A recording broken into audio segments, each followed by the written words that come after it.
This beautiful piece of machinery that you just heard is the new Batcat Hotcat 50. A couple of NAMs ago, not this one from 2 weeks ago, the one from, a year ago, I went to the Batcat booth for two reasons. Reason number one, I've never played a Batcat. Reason number two, I'll tell you in a little bit. So I wanted to see what the hype is about. A lot of my friends have them. A lot of my friends are artists for them. A lot of my friends are buying them like crazy because there's something about them that other amp companies don't have, so I'm told. So I sit down at the Batcat booth at NAMM and we start running. They had a beautiful thing. If I find the picture, I'll post it here. They had a beautiful thing with all their amps like lined up. They had like, it looked like a rack cabinet really, with all their heads left and right. So we go through them one by one. I'm like, this one has nice cleans. This one has a really nice reverb. This one is, there was one called a Lynx. This one is a little bit way too much gain for me. Then we got to one called the Hotcat. I had reason number two in my hands. Like I said, we'll get to that in a second. I was handed reason number two and I was playing it through all these amps. And when we got to the Hotcat, I said, stop. I didn't know, he was switching by the way between amps and I didn't know which one it was. I said, stop, that's the one. And he said, I knew you'd like that one. And it was the Hotcat. And I've been thinking about that amp ever since. And I kept talking to Batcat like, man, let me check this out. Let me show this off on the channel.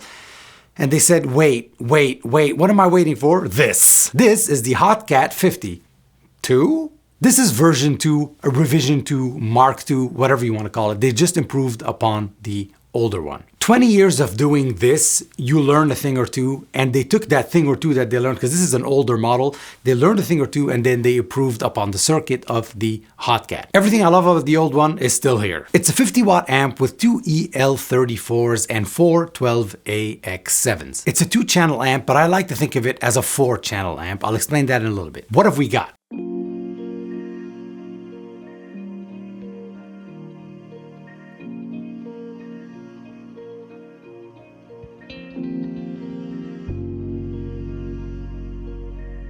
From left to right, you have gain 1 and gain 2. Those are the gains corresponding to each channel. Then you have a 3-band EQ, bass, mid, treble, very responsive, and it responds very Fendery, if I may say so.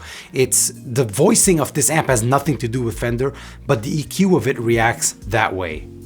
Meaning when you push the treble, you're not just pushing a peak on a treble, you're pushing treble, upper mids, and a little bit of the mids with it. It's an EQ that shifts. Then you have volume 1 and volume 2. Those are the volumes for your respective channels. So you have gain for your channel, you have volume for your channel, and then you have a master volume. That is versatility, that is usability, and that is a solution for many, many guitar players out there. You want to play quiet? No problem. You want to dime the heck out of your amp and still play quiet in the middle of the night? No problem. You don't want to do that? You want to wake up the neighbors? You want to play a venue? You want to play an arena? You got 50 watts on tap? No problem. Now in between the two volume knobs and the master volume knob, you see 2 switches. That's the amp's secret sauce. You have a channel switcher, so channel 1, channel 2, not unheard of. However, you have a high and a low setting. That switch applies to both channels. Meaning, there's your 4 voices. Meaning, you're at channel 1 on a very sparkly clean setting, lovely. On the low switch, cool. You switch it to high, you're now in edge of breakup, easy. You're on channel 2 with a little bit more gain, a little bit more oomph. You switch that from low to high, the switch from low to high, boom, you're in high gain territory, no problem. 4 voices right here, and all of that is controlled on the foot switch that's on the back. Then we have presence and a reverb on an amp that's voiced like this, unusual. Not the presence, that's very usual. The reverb, very unusual. very welcomed. Speaking of the back, on the back you have everything you expect from Batcat. You have your foot switch, that's where the foot switch goes, on and off, blah blah blah. Every amp has that. You have a buffered effects loop, that's lovely, and many different speaker outs. When they asked me if I wanted to review the head or the combo, I went for the combo because I wanted to hear what the Batcat speaker sounded like, and I quite like it. This amp is the Mod Shop edition. It's gonna be their higher end, masterly built, masterly crafted, I should say. However, the amp sits at a very comfortably well under $3,000. Oh, okay, so we're gonna sit here and talk all day, or we're gonna play this damn thing? No, we're gonna play this damn thing. I'm gonna keep playing the PRS you saw at the beginning, and then I'm gonna bring in some single coils. I'll bring in the LSL Saticoy that I have, the red one. More on that, and then more on reason number 2 that I talked to you about at the beginning. Let's get to it.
Yes, ladies and gentlemen, we have now heard the Batcat Hotcat 50. It's a cool company, man. Everybody I've interacted with there has been so nice. Andrew, Nick, John. John, by the way, is reason number 2. Well, what John has is reason number 2. Let me talk to you about reason number 2 of why I went to the Batcat booth at NAMM. John has the most beautiful heritage H150 I have ever seen in my entire life. That H150, I played it and I've been thinking about it since. I cannot stop thinking. And then I got my own H150. I have two H150s, okay? However, the top on that one is unmatched. That one was made specifically for Tim Pierce. And Tim Pierce said that the neck is almost perfect, and then they ended up making him another one. So the almost perfect neck, I thought it was the best neck on earth, but Tim Pierce is Tim Pierce. We're not gonna argue with Tim Pierce. So John from Batcat ended up buying that guitar. I've been asking him to sell me that guitar. John, are you watching? Habibi, let me tell you a thing or two here. If you're watching, this is an open invitation. Anytime you wanna sell that guitar, I'm your guy. You name the price, I'll argue with you, and then I'll get the guitar. I want that guitar. Back to business at hand. So yeah, that was reason number 2. Batcat has so many great different models that allow you to really fill the whole spectrum that you want. Like I spoke about it earlier, they have they have a model called the Lynx. If you're a high gain person, this is your amp.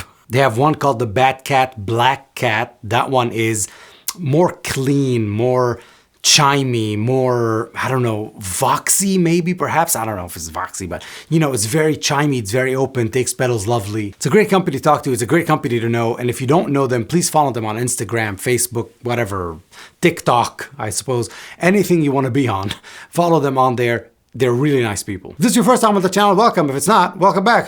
Hey, holy heck. January is almost done. I'm freezing my ass off. I'm in Florida. It's about to be 23 degrees. That's -5 Celsius for the uneducated. I'm losing my mind here. I didn't move to Florida for this. A huge thank you to Batcat for letting me check out this amp. I have to send it back to them, so that's why I didn't open the foot switch or any of that. I mean, I guess I could just show it to you now. There you go. There you go. That's what the foot switch looks like. That's why I was clicking with my hands, because it's not mine. I got to send it back and stuff. But again, a huge thank you to them for including me in this here release. They do amazing stuff, and I don't know if I'm allowed to talk about it, but they have something coming up that's very smart, and I like smart things. Hopefully, they'll include me on that as well. If they like this video. If they didn't like this video, hey John, I'll still buy your guitar. I have been Buddy Blues, you have been the people of the blues. Thank you so much for watching. Please do not forget to check out all the other creators that made videos on this guy. Heads, you got Michael Nielsen, you got all the heavier, like if you want the rock, the rock and roll, the 80s stuff, Michael Nielsen is your guy. And if you don't know who that is, unsubscribe from this channel. Leave a like if you like this video. Don't leave a like if you didn't like this video. Comment, let me know what you think. What was your favorite setting? Mine was the Channel 1 high. That was it. I have been Buddy Blues. You have been the people of the blues. Until next time, thanks so much for watching.